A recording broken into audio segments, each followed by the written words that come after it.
Welcome back to episode 34. As you can see, the heater matrix is a horrible mess.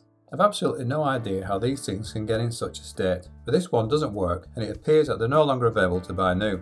So I thought there was nothing to lose by trying to have a go at fixing myself. It's not something that I've done before and I've absolutely no idea how to do it. I have to stress that this isn't intended to be a tutorial, as I'm certainly not qualified to be giving out any advice on this. The video is mainly so I can watch it back at a later date if I need to look where the pieces went, but at the same time it should give you an insight as to what might be involved if you ever need to work on your own car. I split the video into two parts. The first is to strip down and the second one will be the rebuilding and the install into the car once the bodywork's finished. I started out by removing the screws in the front panel. I think this may have been the wrong order to do things, but it does work out alright in the end. One thing that I didn't get on camera was removing the control knob, which was a bit tricky to get off, but I ended up just wedging it carefully in a vise and wiggling it free.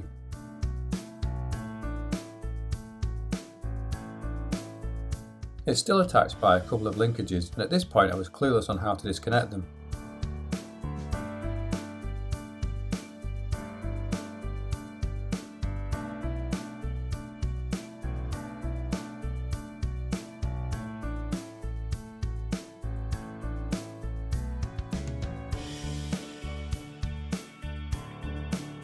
Four screws held this next piece in, which I think must be the air intake.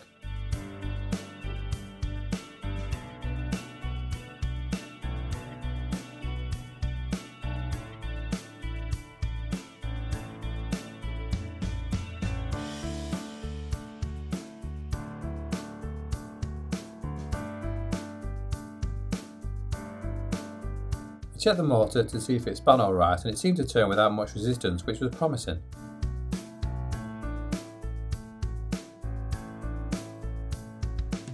The side panel was next, and maybe this is the piece where I should have taken off first.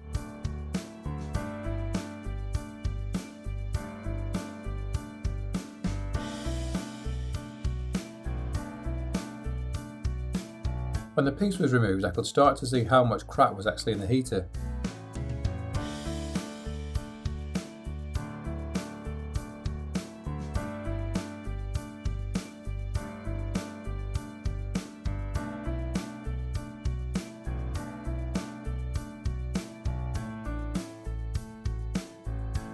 I removed the two hoses, and if I was able to do this again, I think I'd make sure to remove these at the beginning, as they got in the way and they didn't really need to be on.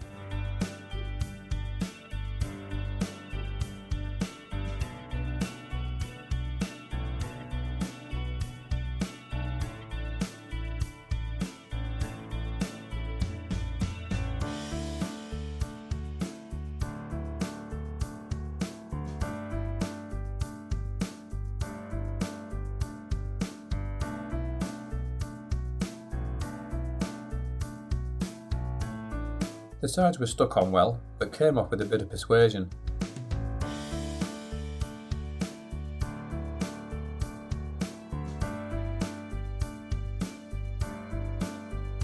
I could now see inside the unit and it looked a right mess.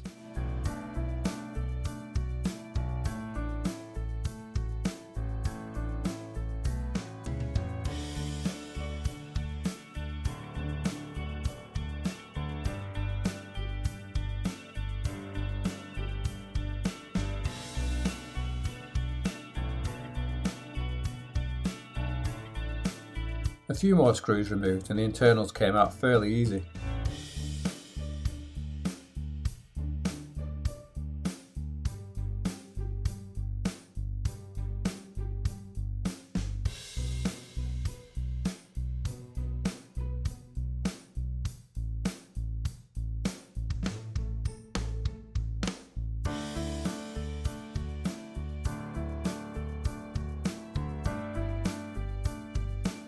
The heater matrix won't be reused, but these can be bought new, which is good.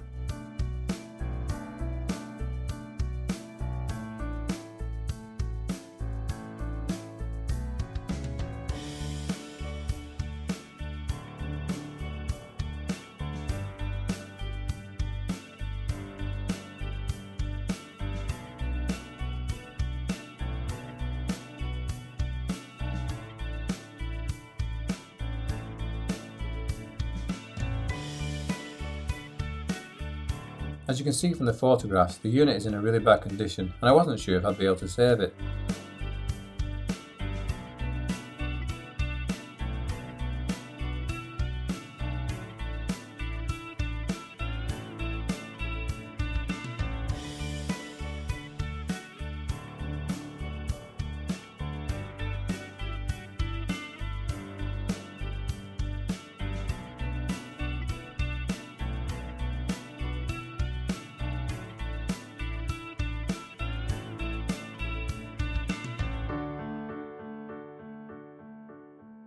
For some reason the motor doesn't work.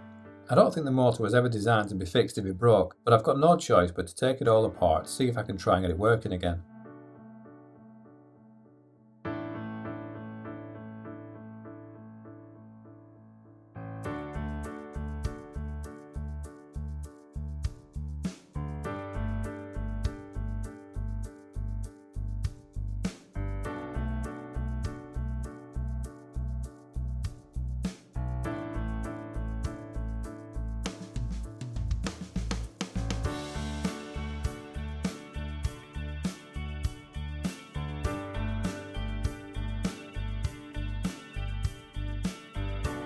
Now I started taking the motor apart and then I realised it seems to float on this bracket and it looks like the bracket is completely insulated from the motor by some rubber grommets, so I had to be careful not to damage anything here because I need to use these again.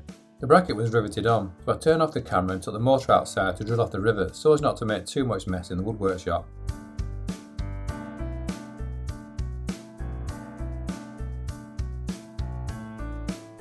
With the rivets removed, it was just a case of carefully removing the cover, which was a little tight due to a bit of rust on the spindle.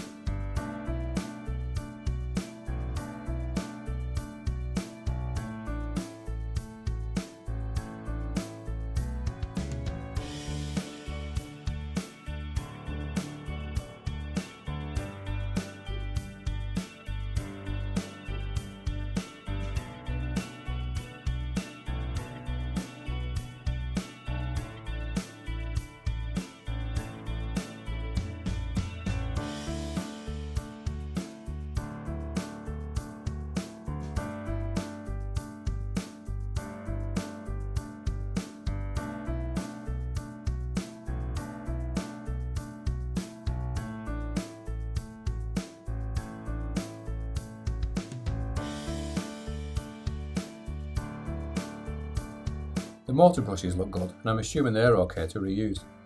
Now I have to stress at this point that I don't really know what I'm doing here and I'm no expert on motors.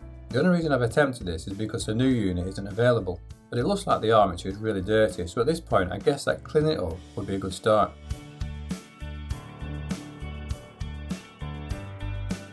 I cleaned up the armature with some fine abrasive paper and then did a few tests to make sure that it was okay.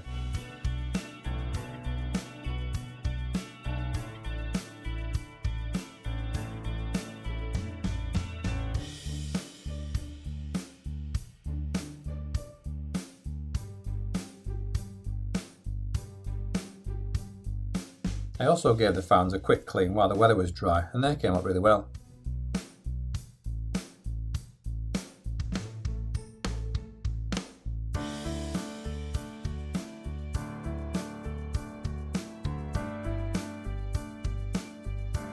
After cleaning the motor carefully, I decided to give it a quick test to see if it would work. Assembly was basically just a reversal of how I took it apart, but I did have to replace the rivets with some bolts.